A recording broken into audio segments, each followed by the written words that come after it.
to this practice.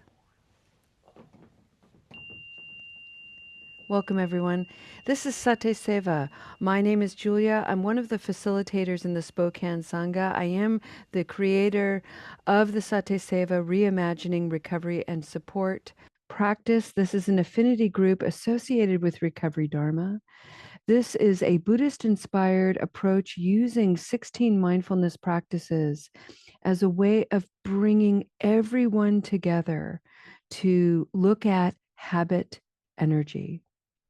SatiSeva is an invitation for people in recovery, for their friends and family members, for professionals and peer support people, mentors, sponsors, etc., to all come together using the tools of mindfulness to look at all the ways negative habit energy manifests in our lives.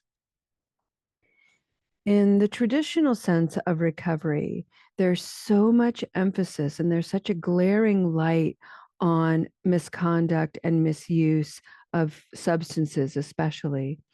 And while that is true, there's so many other ways that habit energy can arise in our lives that can exacerbate the unskillful relationships that we have with substances.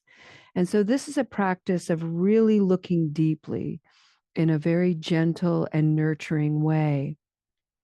For the month of October, we have been exploring the 15th mindfulness practice. It's one of 7 mind practices, and it's called reducing violence. And I wanted to share with you a little bit about what I spoke to last Sunday. And that is one of the instruments of peace, one of the tools that we use in this practice is called Words Matter, Get a Thesaurus. And so what I shared last Sunday were synonyms and antonyms for violence. And the reason is because many people have a pretty narrow and limited idea about what violence means. I know I did. I kept thinking, I'm not violent. I don't use weapons. I don't hit people. I don't go out there storming and assert myself in really aggressive ways. And so I'm off the hook. I'm not a violent person. Except sometimes the way I talk to myself. If I let my inner critic in the driver's seat of my life, wow. If I ever spoke to another living being the way I sometimes give myself permission to berate and diminish myself, that individual would have every right to call the police.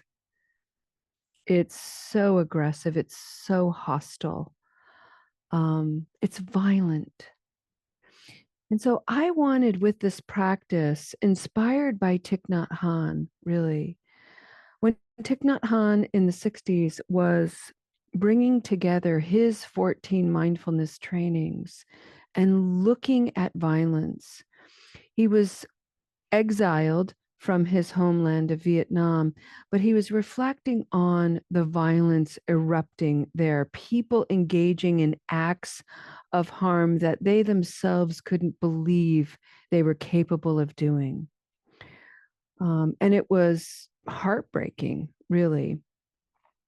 And then the ways that aggression and violence erupt in the heart and mind by way of thoughts of retaliation, revenge, vengeance, and so on. And he really wanted to dissect from a very humanistic point of view, how can we work with these natural arisings, these legacy arisings, and reduce violence starting here in our own homeland, meaning the temple of our own bodies, minds, and spirits. So I find it incredibly helpful to take a big concept like violence and add synonyms, add additional language to it so that I can get a broader perspective. And so I wanted to bring forward just a couple synonyms today as a way of helping us think about how we can work with violence. One of the synonyms I'd like to bring forward is the word outrage.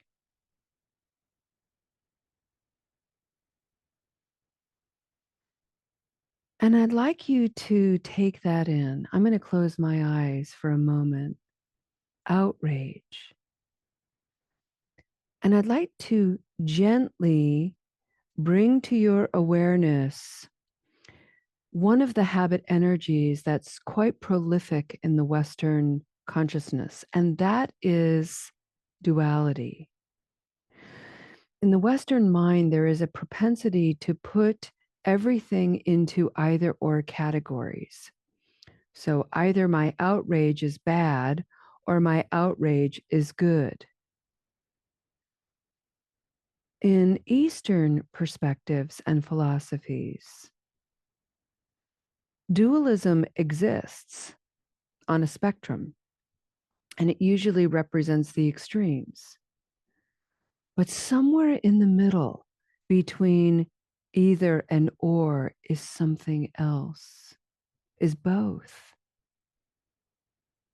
It's that gray zone. It's that combination of the black and white that lives on the extreme ends. And that is the both and of things. Outrage is both good and bad, depending upon the conditions. There's something called moral outrage, and it arises in our minds and bodies and spirits whenever we're confronted with something that is outside of what we value, outside the definitions of our own integrity, when it violates our faith, our aspirations, we feel that outrage. And on the other hand, there's an outrage that can really turn the rage outward in actions of violence and harm. And it can manifest in many ways through physical contact with the body, through the use of weapons, through the keyboard warriorship. You get online, you get on social media, and you let your mouth run foul by virtue of your fingertips, writing. So many ways to outwardly express rage that are really unskillful and unethical. We all have that capacity.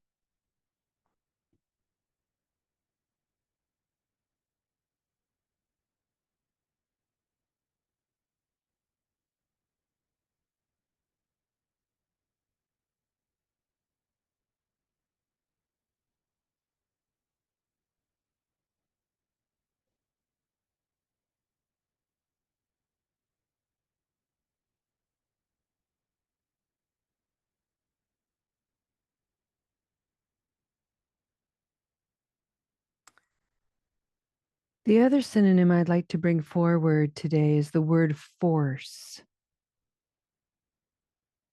And I love this particular word for violence, force.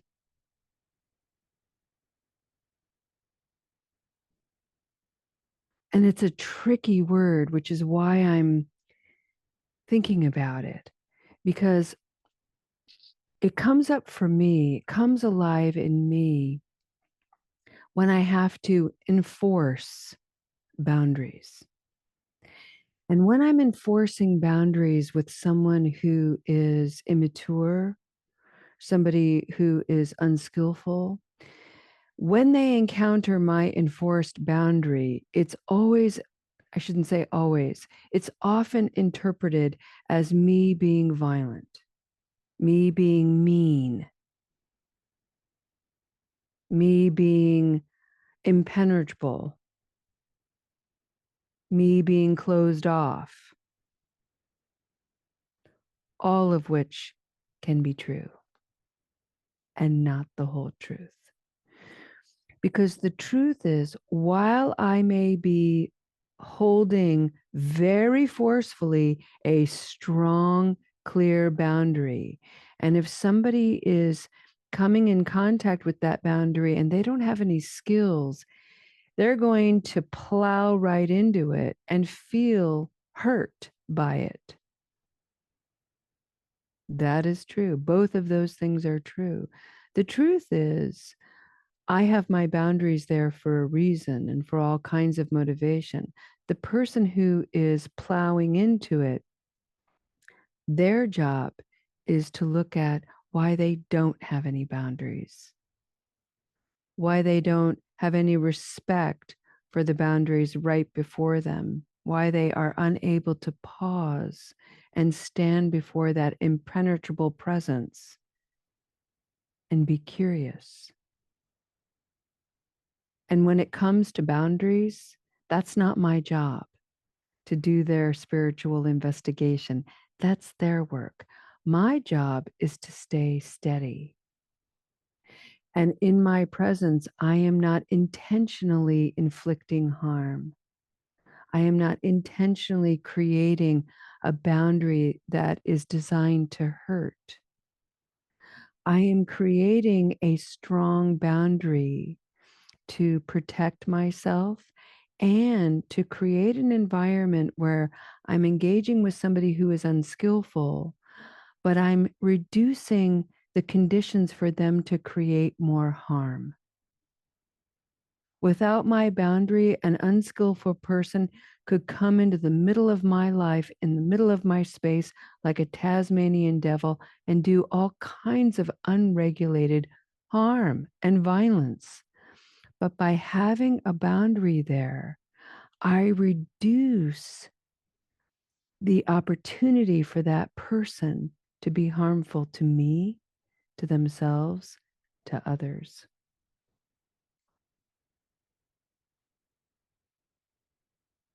It may be interpreted as violence, as too forceful. But this is where we have to look at the intention of it, the conditions of it, and broaden our experience, broaden our perspective.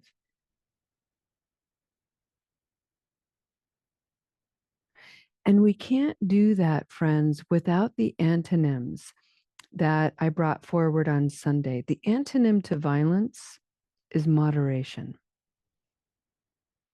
And there are 3 synonyms associated with moderation that I found in my thesaurus. The first is to be gentle.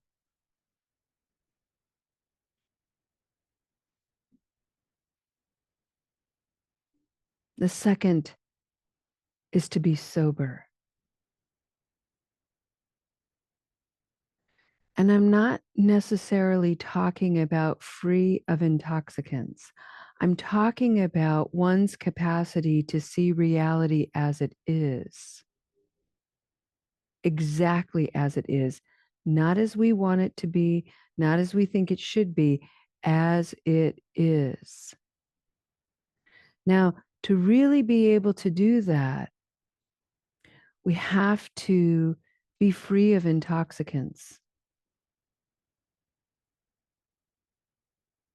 And I'll add here that intoxicants aren't just alcohol, drugs. Intoxicants include the pollution that we ingest from chemicals in the environment and in our homes, junk food, elevated levels of sugar, nicotine.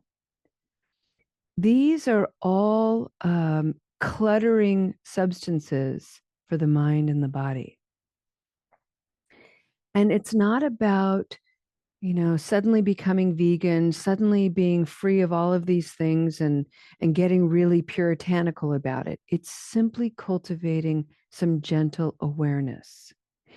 Am I seeing this situation clearly? Am I pretty hyped up on caffeine right now? And is that hyped up feeling of caffeine clouding what I'm seeing? I mean, just being able to ask ourselves the question is what we're going for. In a gentle way, not a judgmental way or a berating way, just huh, would you look at this? I may actually not be seeing this clearly because I'm wound up. Or I may not be seeing this clearly because I'm hungry. Yo, I may not be seeing this clearly because when was the last time I ate a really well balanced meal? And then the third synonym for moderation, get quiet.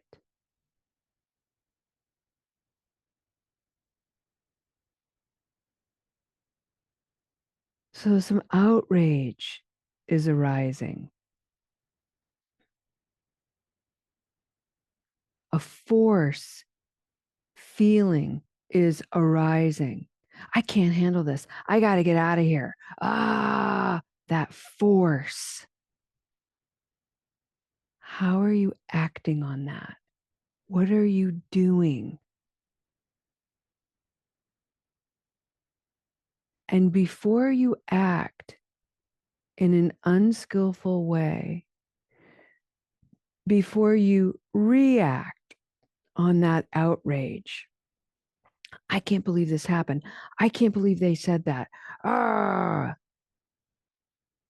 that's how my mind sounds when I'm outraged and I'm standing like a force, a pillar. I remember, oh, wow, Julia, look at this. This is a little bit of violence. This is a little bit of aggression and hostility coming to visit.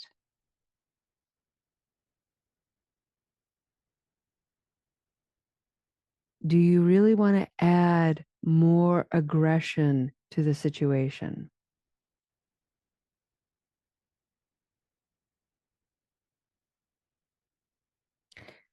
And if I'm honest, sometimes the answer is yeah, I do.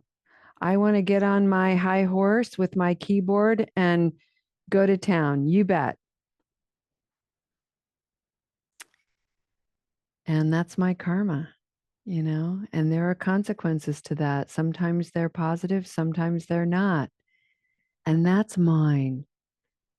And I make that decision. I empower myself and I accept the consequences of my own actions. Many times, however, friends, I do not want to add to the fury of the situation.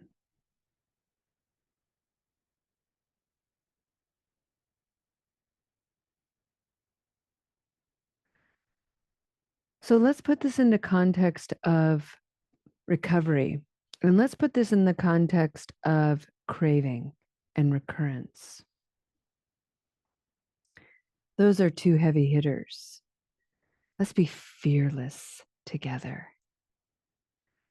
When a craving arises, it can be a very violent arising. It's intrusive, it's heavy handed, it's frightening, and it's also impermanent. That's a key thing to remember. A craving is an arising. And whenever there is an arising, there is also a dissipation. And so when a craving arises, you can practice it. You can identify, oh, this is a craving and it has some violence attached to it. And I don't have to react to it with outrage, fear, disgust. That's just more violence. Instead, I can meet this craving by doing two things. One is looking at the conditions. Why is this craving arising? Am I stressed? Am I hungry? Am I scared? Am I worried? Am I sad? What is my emotional landscape? Two, can I be gentle in my speech? Julia, this is a craving and it's uncomfortable. You're okay. Can I be sober as I look at this craving that's tempting me to return to habit energy? I know what this craving is. I understand its conditions, and I'm going to choose something else.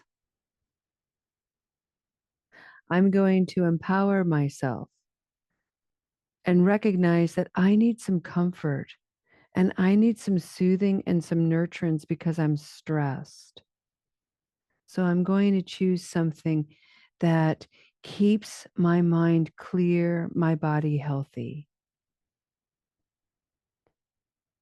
And then I'm going to quietly give myself some praise. Good job, Julia. Way to go, rock star. And watch that craving slowly dissipate.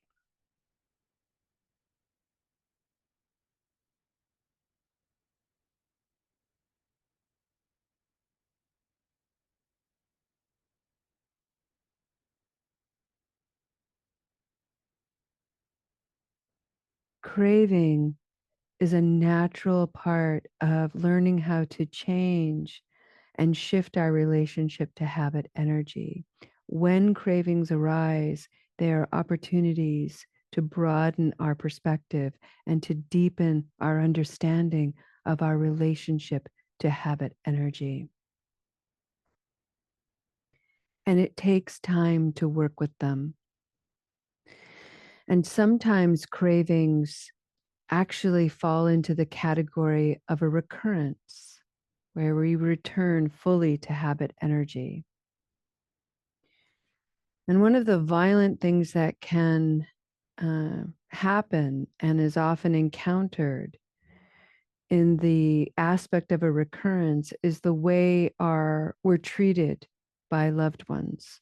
Or if you're the loved one and you're watching your loved one return to habit energy, there is so much hostility that can arise, so much disappointment and frustration, bewilderment. Oh my God, you were doing so well. Why did you go back to this? You promised me you wouldn't. What's the matter with you? All those judgments. And if you're on the receiving end of that, it's very heavy handed. It's really difficult to navigate. It feels like a wet blanket. And what can happen to a mind that feels depressed in that way from that weight is a very adolescent arising that is also violent.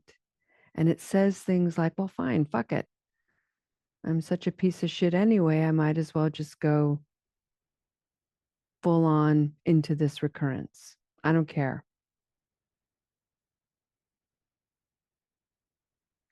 Friends, this is a distortion. This is a distortion of the mind. And this is what intoxicants do. They muddy the water. But we are all practitioners here today. And that means that when that attitude starts to arise, we can look at it. We can begin to employ this tool that says, wait a second, hold up. Let me be gentle with myself. I am in the middle of a recurrence and I'm disappointed in myself, and my loved one is disappointed in me. That is true. What else is true? It's true that I have an opportunity to learn about the conditions where I couldn't make a different choice. I return to the familiarity of this habit instead of choosing something else. What were the conditions? Where was the lack of support I could find for myself? It's true that when I am the recipient of judgments and someone else's disappointment, I feel bad. So I want to make myself feel worse. But I'm now going to practice something different. I'm going to practice bringing forward the conditions to cultivate ego integrity. And that says, I've disappointed you. I've disappointed myself. I'm going to look at that and get stronger and not make that choice again.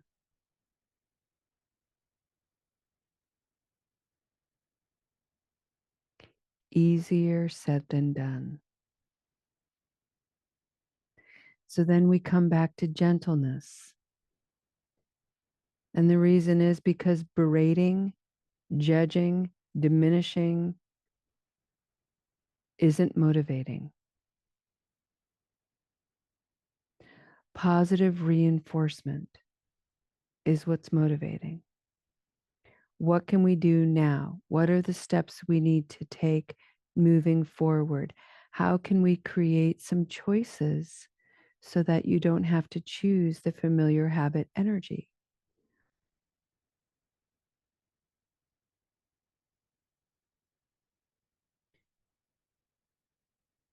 We give ourselves a moment to get the intoxicants cleared from the body. We take in good food, lots of hydration and rest, and some good exercise too. Never hurts. And that helps clear the body from the intoxicants, and that will bring forward a clearer mind. And then we get quiet and we look deeply and honestly and reverently at ourselves, our efforts. And we allow our loved ones to have the feelings they do.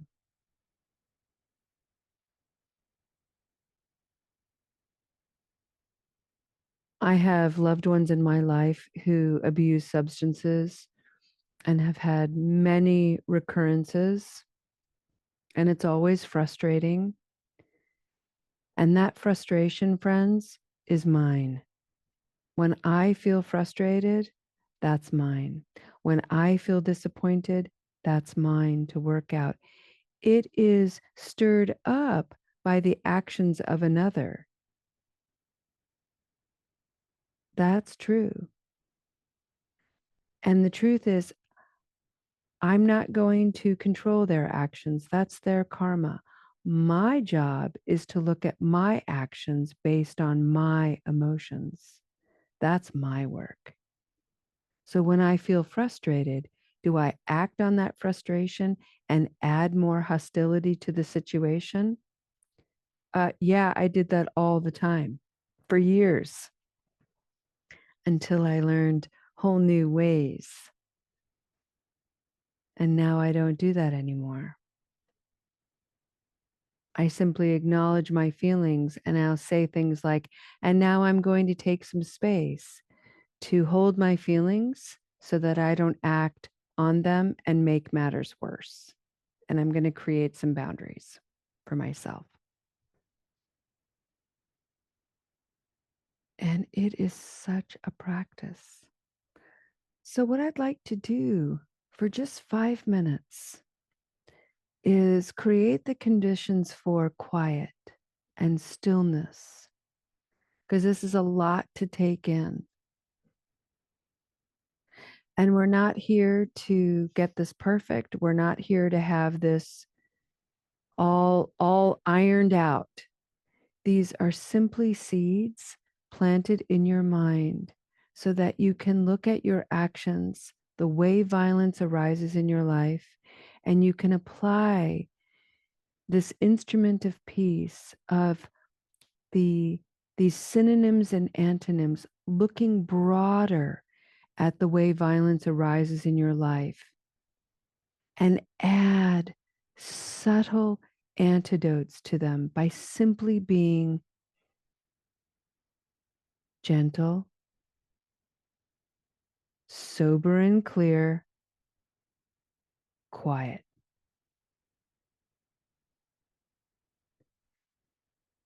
Come into your body.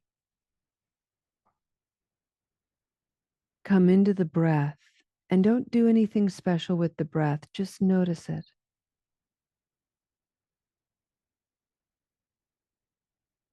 And then come into the awareness of your mind and notice that. Don't do anything with the mind. And if the mind is tripped up, if it's racing, let it be. There's no need to force any concepts of emptiness or any of that. That's not what we're doing. Let the mind be. If you've got a particular situation that is grinding, grind away. Allow the quiet of your body to support the grind in your mind or the race in your mind. And keep breathing. Tap into that awareness once in a while. And know that this whole thing is an act of extraordinary gentility.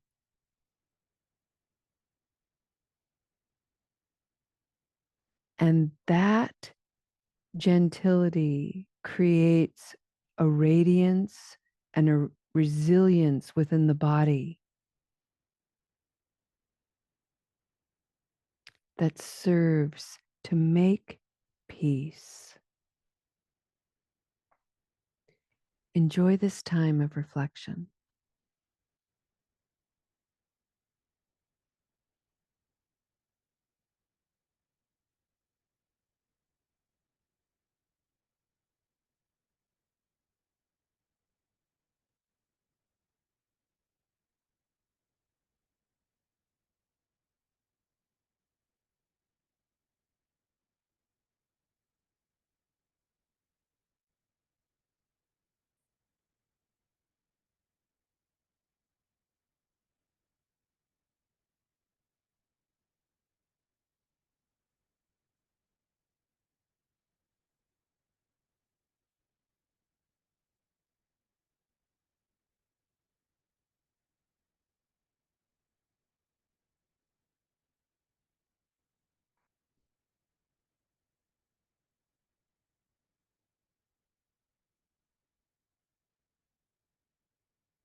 take these last few minutes and integrate this beautiful practice.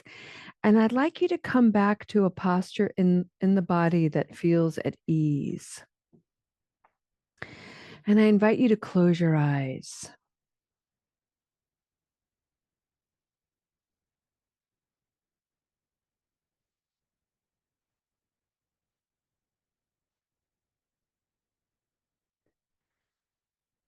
I'd like to bring forward the mildly violent attitude that permeates our culture, spiritually, psychologically. And that is captured in a single word. And the word is should. I should do this. I should do that. I should be like this. You should be like that. Should. And this is a very difficult habit to unlearn. It's a very difficult thing to decondition ourselves from, but it is imperative that we do. And the reason is because every time we put up a should, we inhibit our capacity to mature in ego integrity. Because whether I should or shouldn't, the reality is I am where I am. So there are many times where I think I should be farther along on my journey. And the minute I entertain that as a possibility is the minute I diminish myself. And the moment I diminish myself is the moment I engage violence. So, a way to decondition, a way to unlearn that is to simply watch. Oh, there I go again. Huh, would you look at that? I just shoulded myself. Okay. There it is, and we can learn to just chill out about it. Pema Chodron likes to use the words no big deal. There I go again. I just did the should thing. I did my should dance. Okay. It's not the end of the world. I don't have to get down on myself for doing it again. This is the process of learning. I have to do this over and over and over again for the rest of my life.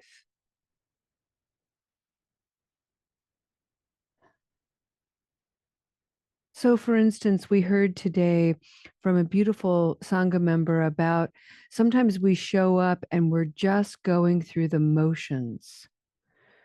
Sometimes people join recovery meetings and they're checking boxes because they're here due to a court order or a treatment requirement.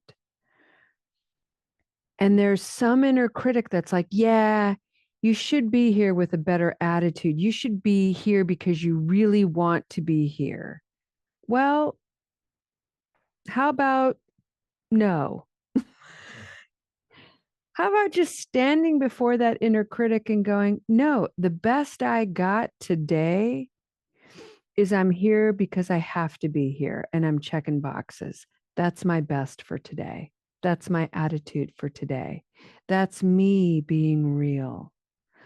And golly, that is so much more gentle than the constant pernicious shoulding.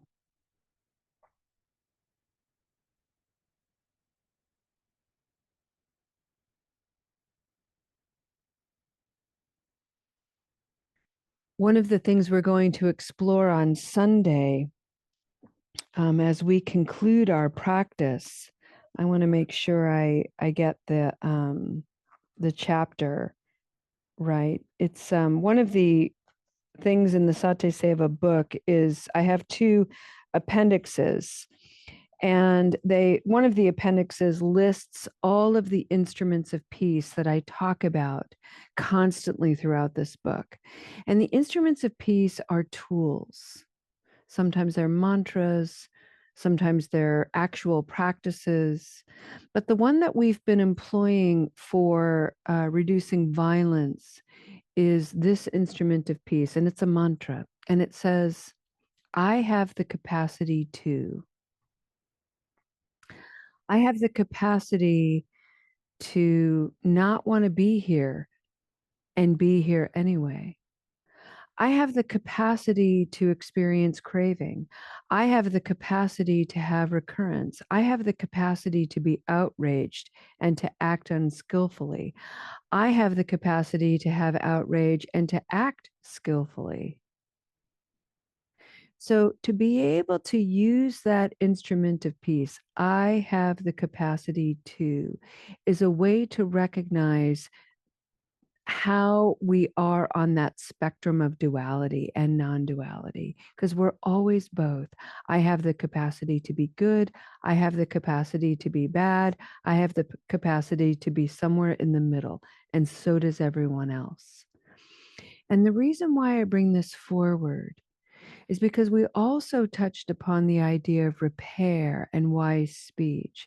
And so whenever we're being approached, often by someone who is confronting us because they haven't learned how to be carefrontational. So they're confrontational. And that feels really threatening. One of the ways to stand strong before that is when somebody comes at you and says, whatever people say, you're so clueless. You're so selfish. That's a really common one in recovery circles. And in our lack of ego integrity, we're so quick to go, no, I'm not. I'm not selfish. Yet the reality is, I am. I have the capacity to be selfish. And I have the capacity to be selfless. So the way to model how to hold a confrontation that's really uncomfortable is to be able to hear that somebody comes at you and says, you know, you're so selfish. And to be able to say, that's painful to hear. That hurts my feelings. And it stirs up feelings of defensiveness. And you're right. I have the capacity to be selfish. That's true. And it's also true that I have the capacity to be all these other things too. And that's how you stand your ground. That's how you create a boundary. And that's how you help yourself and others see you more broadly, to see yourself as a whole human being and to see others as whole human beings too. We are all, each of us, these mixtures of positive, negative, and neutral qualities. We are here to learn from those negative qualities. We are here to learn from the positive ones too. And we are here to bring forward that wisdom.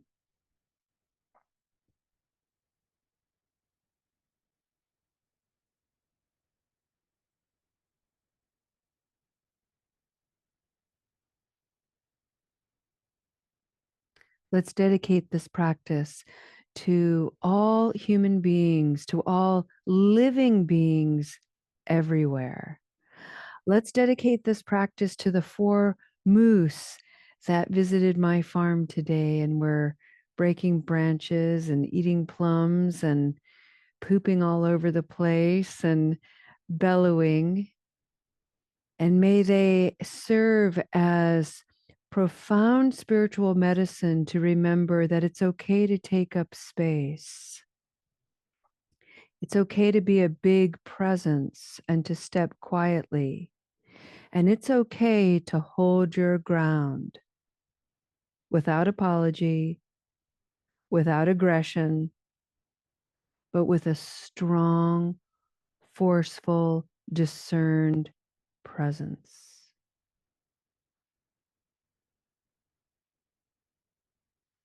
May you go into your day with that kind of presence. Take up a little bit of space. Be the whole of who you are. And in doing so, you might help someone else be the whole of who they are too. Thank you for your beautiful practice here today, friends. We'll see you next time. Namaste.